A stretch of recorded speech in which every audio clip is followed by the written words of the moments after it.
Hannity joining us now with more reaction to the Harvey Weinstein scandal and Hillary Clinton's hypocrisy. Counsel to the president, Kellyanne Conway.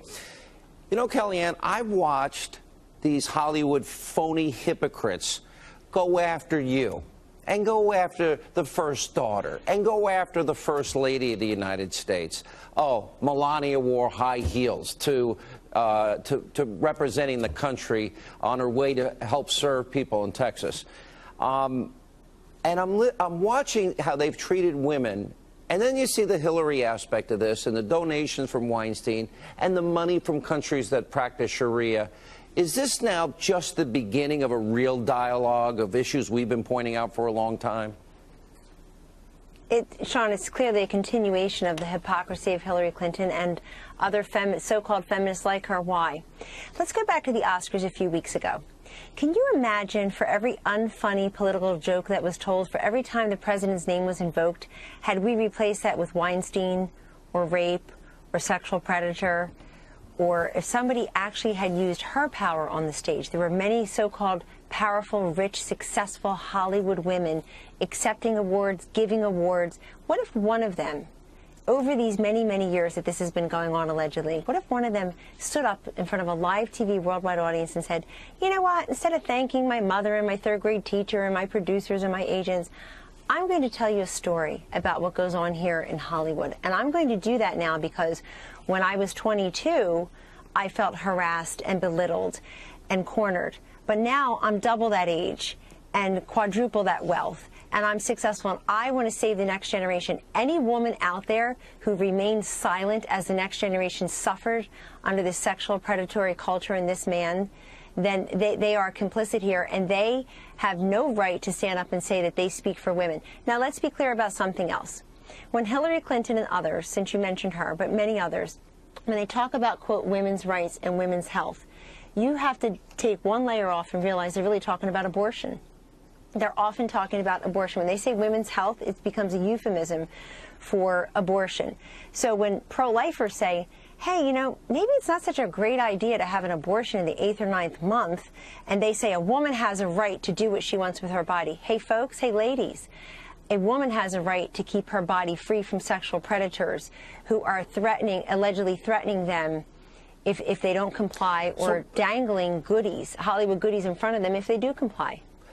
So basically, if you have the right political positions, Hollywood will forgive all of Bill Clinton's atrocious examples of abusing women. These weren't consensual relationships. Monica, maybe, yeah, but not Kathleen, Willie, Paula Jones, Jennifer Flowers, or maybe Jennifer was, but she was trash for telling the truth, or Juanita Broderick. And we'll also forget Roman Polanski because he's such an oddist. And we'll forget that Hillary took all this money from all these countries, and they bought her silence because she never criticized the countries that donated so many millions of dollars to the Clinton Foundation, that abuse women the way they do and persecute gays and lesbians and Christians and Jews. Isn't that really the truth here? Isn't that the biggest hypocrisy in this? It is the truth.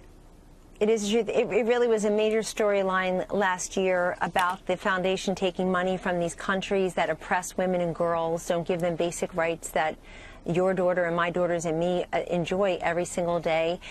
There's something else here. I mean, you mentioned Bill Clinton. Just remember, if you're talking about sexual harassment in the workplace, he paid $800,000 to settle in money. That's money from 20 years ago. So imagine how much the value is now to settle such a suit. So Hillary Clinton's got some experience in this space. But most importantly, look at the juxtaposition in my workplace just today and what we're talking about in Hollywood with all these so-called feminists standing up for women's rights who remained silent and didn't help. Just today in the White House, Donald Trump, the President of the United States, did yet again what he's been doing his entire career. He elevated another woman to a position of power. She'll be attacked next. His Secretary of Homeland Security nominee, that makes two women that have the top two spots in Homeland Security if she is confirmed. Elaine Duke, the deputy, and the new Madam Secretary, Kirstjen Nielsen. Kirstjen, of course, is the latest in any number of women that President Trump has elevated, gave women a chance in New York real estate when no man would. certainly in his corporation, his campaign, his White House, his cabinet. And I thought it was just such a juxtaposition today to think about what the two parties are dealing with. And also, this is a president who, when he says, I'm going to empower women, how did he do that today? He signed an executive order in health care that helps millions of American women who post-Obamacare have no health insurance, Sean. It's huge. And he's out there last night with the truckers and others in Pennsylvania promising them middle-class tax relief. That's the way you empower women. You help them when you're in a position to do that. These people in Hollywood failed. This president is succeeding. All right, let me play, last night before the president arrived for the interview, and I can't let you go without an important political question. I went through the crowd. All right, you might argue, okay, this is a pro-president crowd because they were there to see him. I asked about the president. They love the president. I asked about the Republicans in Congress. I would assume a lot of these people there are Republicans, and about the media. Watch this reaction. This is from the people that were in Harrisburg last night.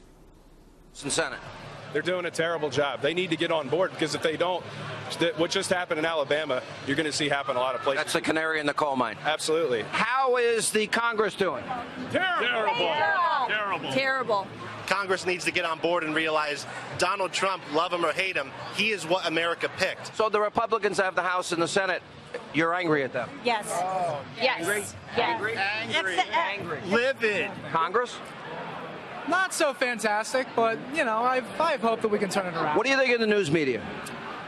Well, I mean, you guys are fabulous, but CNN is fake news. Fake news. Fake news. You agree with that? I totally agree with that. That new Fox is doing a fantastic job. Thank you. True coverage. CNN, not so much. Exact opposite. I think the ignorance on the left is horrible. How bad is the media? Bad. Really bad. Who's the worst? Horrible. CNN. NBC. CNN. Take your pick. It's fascinating. The public gets it. Congress isn't doing their job. Will they get this tax bill done, Kellyanne? Because if they don't, they really do need to go. They need to. They must. Because look what happened today when Congress failed to repeal and replace Obamacare the way they all promised to do for 8 years. 8 months on the job. President Trump signs an executive order in to actually give some relief and open up some competition and choice. So he will take action every time he can, Sean, outside the legislative process where it doesn't fail or where he's able to act, which he's done. I look at how much the stock market and all the confidence indicators love what this president is doing. When it comes to tax reform, we're very hopeful that Republicans will make good on their own promises to their constituents to give middle-class tax relief, to make us more competitive, to keep the jobs and the wealth here in this country, and stop punishing our employers, and repatriate the $2.8 trillion that's legally parked overseas, give child care tax credit, expanded elder care tax credit, and also to do away with the marriage penalty, the death tax, all these legacy businesses. This is the way you help people. And when it comes to the media, I love the fact that General Kelly, our chief of staff today, took to the White House press room and took the case right to the media, basically said, you're lying. They are liars. You're lying. They do lie with regularity, and we pointed out. All right, Kellyanne, great to see you. And they don't need to. They don't need to. We're accessible. They just have to stop lying about Palestine Intrigue. They can't He's doing help. a fantastic job. He has the president's It's like confidence. they're drug addicts. They're addicted to the lies now and their own conspiracy theories. But it doesn't help. It doesn't help the people. It helps the people to know what tax reform and health care reform will really do for them. That's going to help them. They see it clearly now. Yeah. All right. Oh, I agree. Kellyanne, good to see you. Look at the Thank approval you. ratings.